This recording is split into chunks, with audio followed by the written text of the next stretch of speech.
Craig, I asked my wife what she wanted for our anniversary. She said a divorce. I said I didn't want to spend that much. What happens when a frog's car breaks down? I don't know. It gets towed. What's a baby computer call his father? Data. What do you call a sad strawberry? A blueberry. Get it? Blueberry? Get it?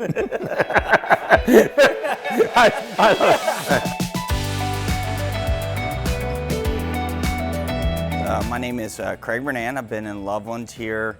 I've lived in the community since 2002, and this is going on my 8th year here at Loveland High School. Yeah, Loveland's such a unique and great community here, embedded just outside of Cincinnati, with its uniqueness and access to what we call our Loveland Bike Trail on the Little Miami River. It's a great community in the sense that you've got access to all the things of a large city, but you also have the uniqueness of the small town feel that makes this feel like a community in and of itself. Craig, I just want to thank you so much for being here. I know you got a few things going on, especially as you get through the school year and things like that. But thank you for your time, and I know you've got some interesting things to talk about. Yeah, so I appreciate it. Yeah, this is exciting. Appreciate it. It's a nice venue here that we're doing this in. Appreciate the opportunity to talk to you a little bit about this show. I'm interested. I'm sure my family and my wife is really interested to hear what I got to say. Right. So hopefully we can have some good conversation. Well, we brought you in because you were a ringer, so we knew we were going to do good. Yeah. So the show's about Loveland. It's about, great things going on in Loveland. It's about passionate things that are going on in Loveland. So why don't we start with, why don't you tell us a little bit about, how long you've been a teacher in Loveland? Why are you a teacher in Loveland? And things like that. So. Yeah. So, interesting story. My wife and I, when we started dating, we got our first apartment here up on Fields Order, right behind the Myers up there. And so that was 2002. Both were teaching in different districts. She was teaching up at Springboro and I was at Mason, and we were able to afford a house here in Loveland at that time. Right, right. Which is, as interesting. We haven't left. So here we are in 2025, and have raised our family here, or just have a graduate of Loveland High School last year. Got 2 in the school system still, and it's been it's home. It's home. So I'm a West Sider, she was an East Sider, and this is where we landed. So, and here we are. I think you landed well. Landed real well. Couldn't be happier. My comment, I've said it 100 times. Couldn't the best decision my wife and I ever made was moving to Loveland, Ohio. Yeah. So, absolutely. Yeah. I couldn't think of a better place to raise a family. Yeah. So very proud. Loveland Schools? Yeah, Loveland Schools. All good? 2018. Yeah. Came over. Had kids, obviously a little bit younger at the time. The superintendent reached out and said, "Hey, we'd like to add some programming at the school." My wife, kind of leaned real heavy on it and said, "Hey, this would be awesome for our kids, and for you to bring some of the programs that you had some ideas about bringing into Loveland." And it's been a great decision. I was, it was right at the time in my career where change was really needed, and just kind of reinvigorated my passion for teaching and kids. And so, it's been here going on 7 years now, completing. Yeah. So, it's been a great decision. So. Well, definitely glad you're passionate about kids. I mean, I know a lot about some of the classes you teach and things like that. They're fantastic. So, when you originally were a teacher, what did you teach? So when I graduated school, I graduated with an accounting and a computer science degree, and so my first job was doing consulting work. For a number of years, I worked for Ernst & Young and traveled. I actually really enjoyed the work that I was doing, really challenging. It got to a point where my last year I was like 48 out of 52 weeks of travel, and I took leave of absence from the firm to go back and work on getting my master's. It was during that time period that I always knew I wanted to teach and coach. I just thought it would be later in my life, probably more like this time, getting into that. I had an opportunity. I finished up with my master's, took a leave of absence from the firm with all intention of going back and working. Somebody reached out at Harrison High School and said, "Hey, we have somebody that's retiring. We know that you have talked about teaching and coaching at some point. Would you be willing to like come out and try?" And I did, and then never left. And so 26 years of education now, and it was the right decision for me. I mean, I felt like things just worked out the right way, and sometimes that calling was just, it was there at that time. So I'm sorry, what did you teach at Harrison? I taught 7 different courses. Did you really? Okay. I mean, I'll be honest with you. I was a whirlwind. I was a one-man band. Utility player. I was a utility player for sure. I mean, I look back at that time period. That was as crazy as anything I've ever done. So it got me into education, and then moved out to Mason for a head coaching job opportunity, and taught there for 18 plus years. So. And then here at Loveland, 6 years ago, started Tigers Incorporated. Yeah. Is that about right? Yeah, I remember pitching that to the board at the time, and it was this idea of trying to get our students, and it's probably more of a common idea now, I would say, with this idea of learning and giving them experiences, and centered around stuff that they wanted to do and things that of interest to them. It was really hard at the time to like describe what I wanted to do in the class, and had some principals that really trusted the process a little bit, because it was a little bit forward thinking. We ended up starting a nonprofit out of this, and the motto for the class is learning by experience from experience. So the whole idea is to give our students a variety of different experiences so they can take that learning on to find what their maybe true passion is. So that opportunity and that nonprofit has grown, and we can talk a little bit later on in the show about some of the things that we're doing and some of the growth that we've had since 2019. But it was definitely been a successful venture, and it was a little bit more of an entrepreneurial experience for a school district to take on that approach, and for our school. So yeah. I mean, you have a wealth management cohort, you have a marketing cohort.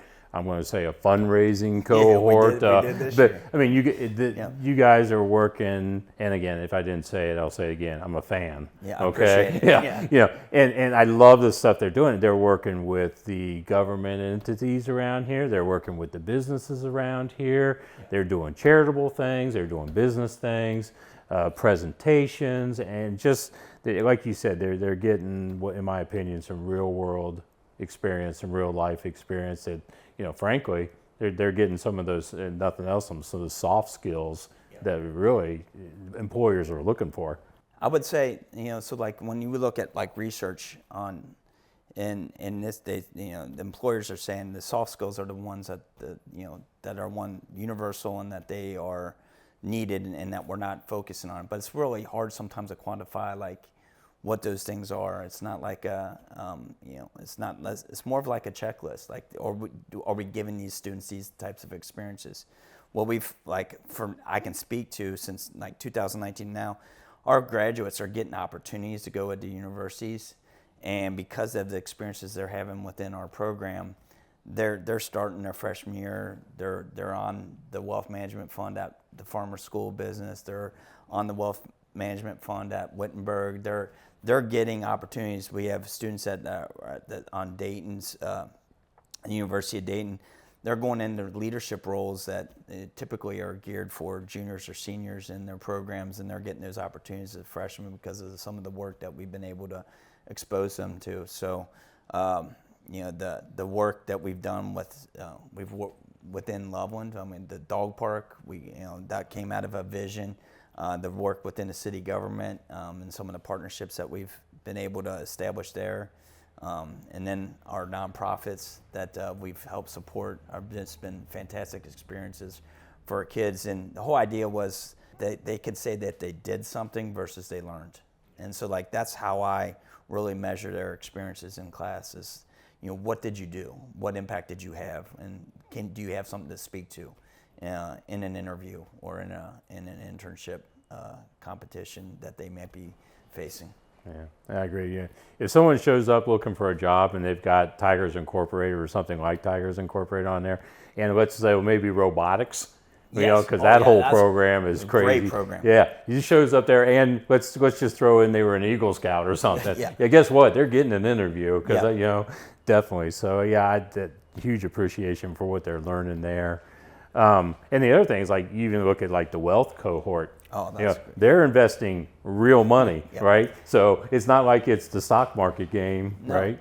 Well, I mean, we had that conversation years ago, how do I give students to say like they actually did something versus they learned?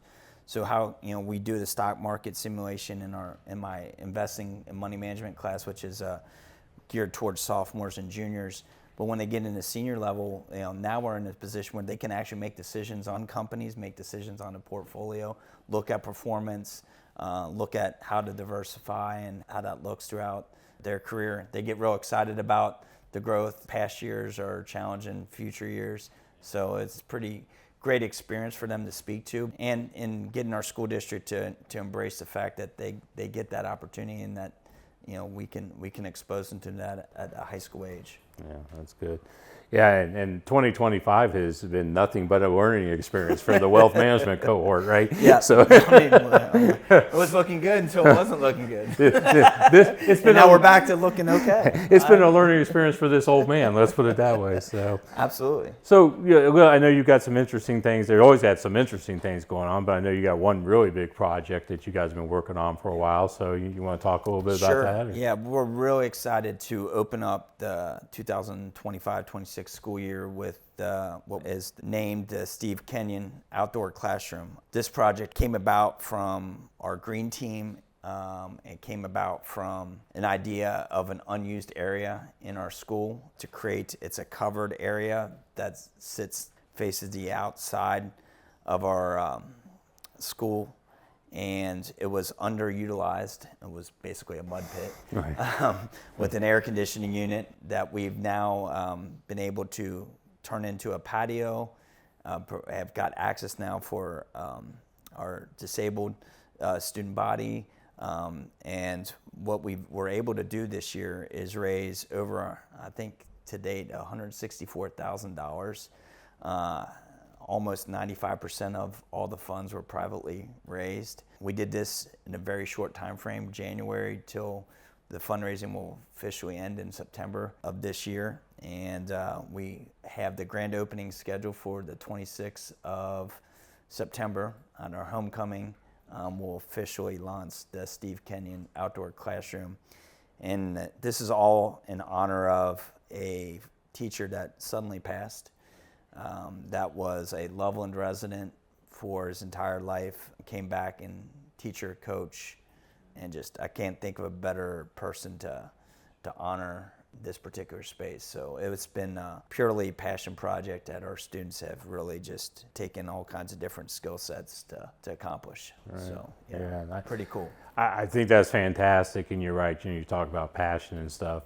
Steve Kenyon was definitely someone who was passionate about his students. I think he was one of the kids' fan favorites from a teacher standpoint. You go back to school and you remember certain teachers, and I think he's one of those. He's one of those teachers. Yeah. The funny thing for me is like Steve and I, we interacted a couple times a year just on where we were. But going through this over the course of the last couple months, it's been it's been a little bit emotional for me just because the fact that we're similar age. I had his daughter in class, and I didn't really know Steve all that well on a personal level, but the stories that I've been able to come across and have gone through this project is really speaks to him and his legacy, and knowing that what we're doing is very impactful, and I think it's impactful for the family too, to really have something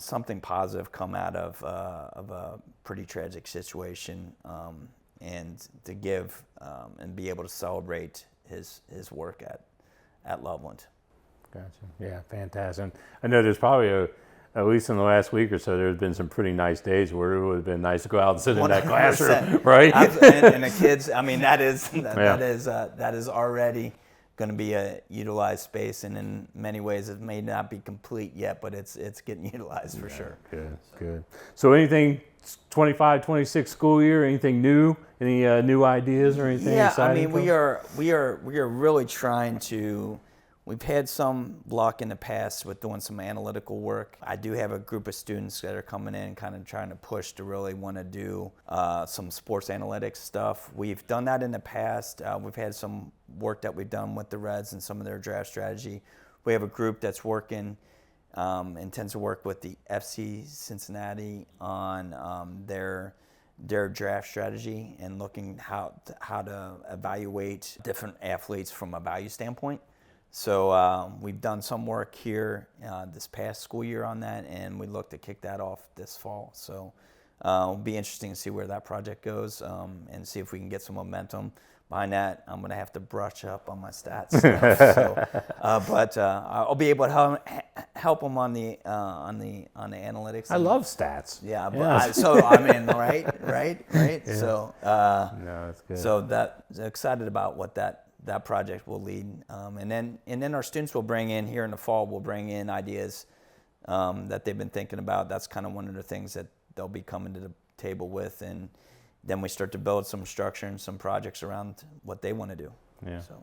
Well, good. Look forward to seeing it. Appreciate it. You know, they Tigers Incorporated has a great presence around here. I mean, the things they do downtown with the businesses and the local shop. I can't remember what they call the shopping in Loveland. The Impact Night. Impact Night. Thank you. Sorry about that. Yeah, so great presence.